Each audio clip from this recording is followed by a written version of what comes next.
MP में इस बार कई सीटों पर समीकरण बदलते दिखाई दे रहे हैं। खजुराहो सीट पर सपा उम्मीदवार का पर्चा खारिज हुआ तो इंदौर सीट पर बीजेपी के समर्थन में कांग्रेस उम्मीदवार ने पर्चा वापस ले लिया। लेकिन अब खजुराहो और इंदौर का बदला कांग्रेस खंडवा सीट पर लेने की तैयारी में है, जिससे बीजेपी की नींद उड़ी हुई है। तो क्या है मामला, देखिए ये रिपोर्ट। खजुराहो सीट पर सपा उम्मीदवार का नामांकन खारिज हो गया था। मीरा यादव के नामांकन में कमी पाए जाने पर चुनाव अधिकारी ने इसे खारिज कर दिया। तो इंदौर से कांग्रेस के अक्षत बम ने नामांकन ही वापस ले लिया, जिस कारण से इन दो सीटों पर बीजेपी की राह आसान दिखाई दे रही है। लेकिन कांग्रेस ने अब इंदौर का हिसाब खंडवा में चुकाने की तैयारी कर ली है। यहाँ बीजेपी की मुश्किलें बढ़ती हुई दिखाई दे रही हैं।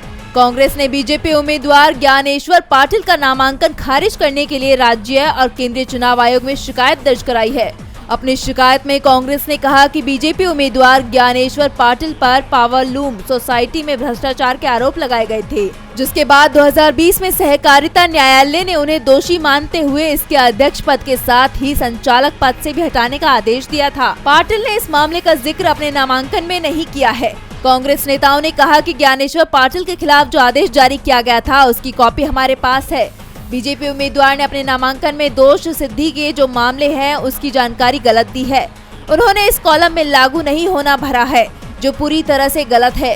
बीजेपी उम्मीदवार ज्ञानेश्वर पाटिल ने महत्वपूर्ण जानकारी छुपाई है, जो मतदाताओं के साथ धोखाधड़ी है। जो प्रत्याशी चुनाव आयोग के साथ ही धोखाधड़ी कर रहा है, वो जनता के साथ क्या वफादारी निभाएगा। फिलहाल चुनाव आयोग इस मामले की जाँच कर रहा है और दावा किया जा रहा है कि खंडवा में बीजेपी उम्मीदवार का नामांकन खारिज किया जा सकता है। डीबी लाइव की रिपोर्ट।